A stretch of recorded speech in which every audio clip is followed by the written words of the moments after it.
پوری برادری کے ساتھ، علاقے کے لوگوں کے ساتھ، عمائدین شہر جماعت اسلامی میں شمولیت پر خوش آمدید کہتا ہوں۔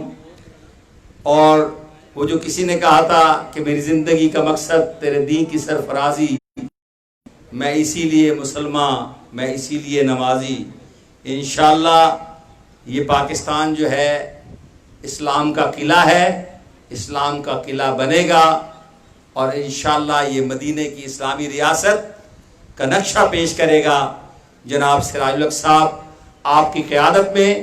انشاءاللہ یہ بارش کا پہلا قطرہ ہے، لیکن لوگ جوک در جوک اس قافلہ پاس سے تشریف لانے والی ایک اہم شخصیت جماعت اسلامی پاکستان کے نائب امیر جناب میاں اسلم صاحب موجود ہیں۔ میں درخواست کروں گا کہ آج اس خطہ ملتان میں اور خاص طور پر اس جھوک محض میں جو اپنے آموں کی مٹھاس کی وجہ سے مشہور ہے، وہاں کے میٹھے لوگوں سے مخاطب ہوں جناب میاں اسلم صاحب جی۔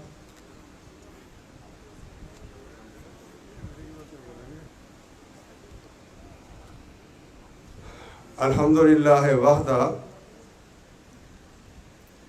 والصلاة والسلام علی من لا نبی بعدہ۔ اعوذ باللہ من الشیطان الرجیم، بسم اللہ الرحمن الرحیم۔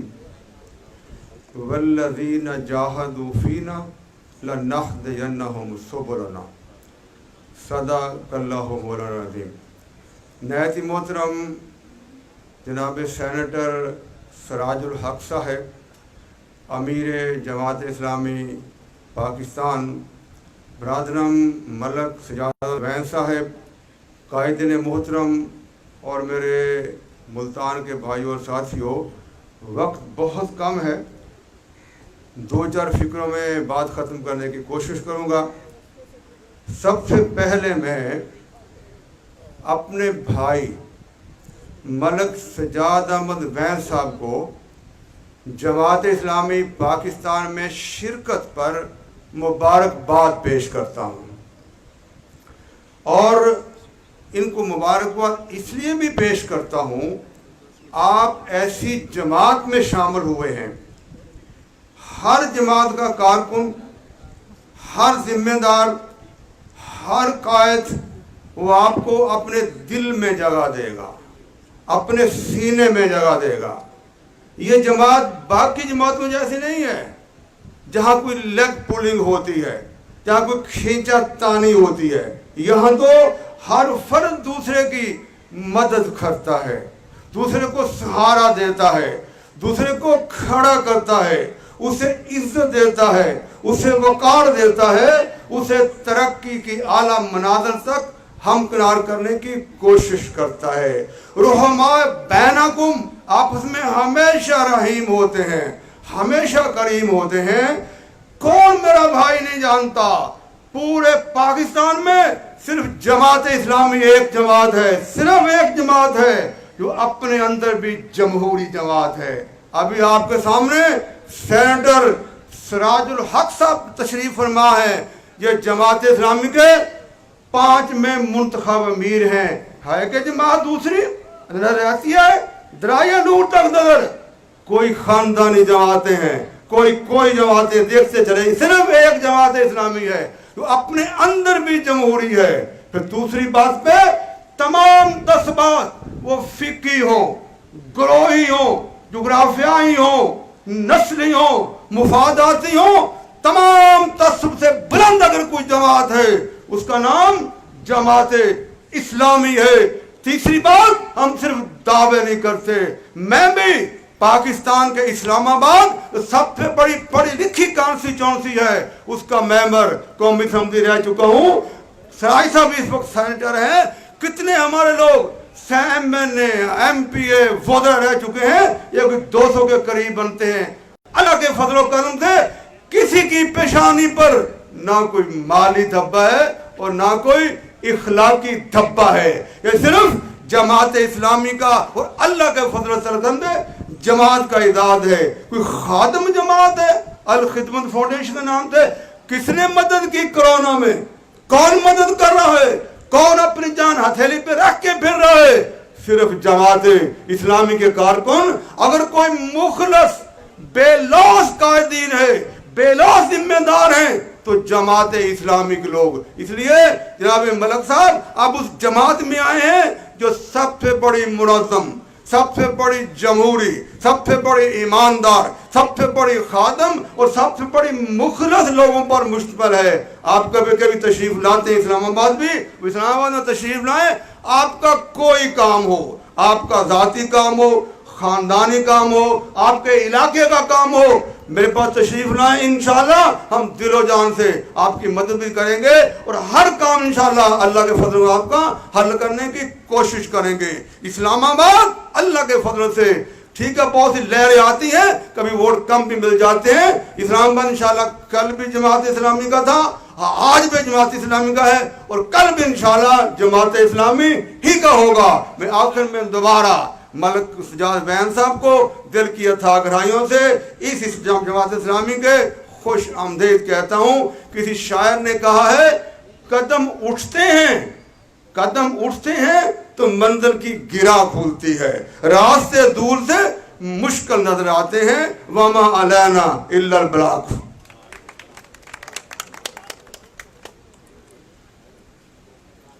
جناب میاں اسلم صاحب نائب امیر جماعت اسلامی پاکستان آپ سے مخاطب تھے. وقت کی تنگی کی وجہ سے ملک صاحب ڈاکٹر محمود الحسن صاحب امیر جماعت اسلامی تحصیل ملتان بھی آپ کو خوش آمدید کہنا چاہتے تھے، لیکن وقت کی تنگی کی وجہ سے نہیں کر سکے. تشریف لائے ہوئے اپنی پوری ٹیم کو ویلکم کرنے کے لیے. ہمارے آج کے پروگرام میں جناب ملک اکرم کھوکھر صاحب، جناب میاں مظہر عباس سب تشریف لائے ہیں، میں انہیں خوش آمدید کہتا ہوں. میں اس وقت دعوت دوں گا جناب قائد تحریک امیر جماعت اسلامی پاکستان جناب سراج الحق صاحب کو کہ وہ تشریف لائیں اور آپ سے مخاطب ہوں. ہمارے خواب کا منظر بدلنے والا ہے، چراغ رہنے دو، سورج نکلنے والا ہے. ساتھیوں سے گزارش ہے کہ وہ کھڑے ہو کر استقبال کریں جناب سینیٹر سراج الحق صاحب.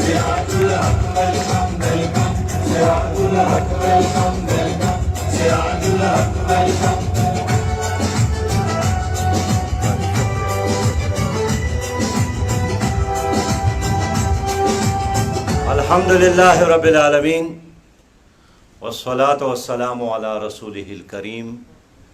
اما بعد فاعوذ باللہ من الشیطان الرجیم. بسم اللہ الرحمن الرحیم. ان اللہ لا یغیر ما بقوم حتی یغیر ما بانفسہم. صدق اللہ العظیم. انتہائی محترم بھائی جناب میاں محمد اسلم صاحب، جناب راؤ ظفر صاحب، جناب خورشید کانجو صاحب، جناب ڈاکٹر ہاشمی صاحب اور ہمارے میزبان جناب ملک سجاد احمد، ہمارے پیارے بھائی اور تمام دوستوں، السلام علیکم ورحمۃ اللہ وبرکاتہ. نماز مغرب میں چند منٹ باقی ہے اور میں بہت اختصار کے ساتھ بات کروں گا تاکہ ہم نماز مغرب کے لیے بر وقت فارغ ہو. پہلی بات یہی ہے کہ میرا یقین ہے کہ آج ملک سجاد احمد صاحب نے جماعت اسلامی میں شمولیت کا باقاعدہ اعلان کیا، شعوری طور پر اعلان کیا، نظریاتی طور پر اعلان کیا اور جذباتی نہیں، کئی مہینوں کے سوچ بچار اور ہمارے آپس کے ملاقاتوں کے بعد اعلان کیا. میں اس کو جماعت اسلامی میں خوش آمدید بھی کہتا ہوں، اس امید کے ساتھ کہ اللہ رب کریم رب ذوالجلال جماعت اسلامی میں ان کی یہ شمولیت ان کے لیے، ان کے خاندان کے لیے، اس علاقے کے لیے، پاکستان کے لیے اور ہمارے دین کے لیے باعث خیر اور برکت بنا دے. جماعت اسلامی ایک نظریاتی جماعت ہے اور ہمارے ساتھ ایک ایجنڈا موجود ہے. پاکستان کو اسلامی اور فلاحی ریاست بنانا پاکستان میں خلافت کا نظام قائم کرنا، پاکستان میں قرآن اور حدیث کی عملی طور پر نفاذ، اور پاکستان کو ایک ایسا ملک بنانا جہاں لوگ انسانوں کی بجائے اللہ کی بندگی کرے، ایک ایسا ملک جہاں ایک انسان دوسرے کا غلام، محتاج اور بندہ نہ رہے، ایک ایسا ملک جہاں کے لوگ تعلیم سے محروم نہ ہو، جہاں کے غریب لوگ رزق حلال کمانے سے محروم نہ ہو، جہاں کے غریب لوگ علاج کی سہولیات سے محروم نہ ہو، جہاں کے مظلوم اور کمزور لوگ انصاف کی حصول سے محروم نہ ہو۔ ہم ایک ایسا پاکستان چاہتے ہیں جہاں ہر غریب کے بچے کو تعلیم ملے، ہر غریب کو علاج کی سہولیات ملے، ہر مظلوم کو انصاف ملے، اور ہر انسان کو عزت کے ساتھ حلال طریقے سے روٹی، کپڑے اور مکان کا سامان ملے۔ ہم ایک ایسے فلاحی پاکستان چاہتے ہیں۔ ابھی میں یہاں آ رہا تھا، آدھا گھنٹہ لیٹ ہوا، اس لیے کہ راستے میں ایک آدمی قتل ہوا ہے اور انصاف کے تمام دروازے بند ہیں، تو انہوں نے روڈ بلاک کیا تھا، اس لیے کہ کوئی ان کے FIR درج کرنے کے لیے تیار نہیں تھا۔ اور اب پورے پاکستان میں یہی پریکٹس ہے کہ لوگ مقتول کے لاش کو اٹھا کر سڑکوں پر رکھتے ہیں، تب بھی انصاف نہیں ملتا ہے۔ تو پاکستان، موجودہ پاکستان، PTI کے انصاف نہیں ہے، عدالتوں ان کے کان بھی بند ہیں، اور انصاف کے سونے کے چابی کھلتا ہے۔ پاکستان میں اس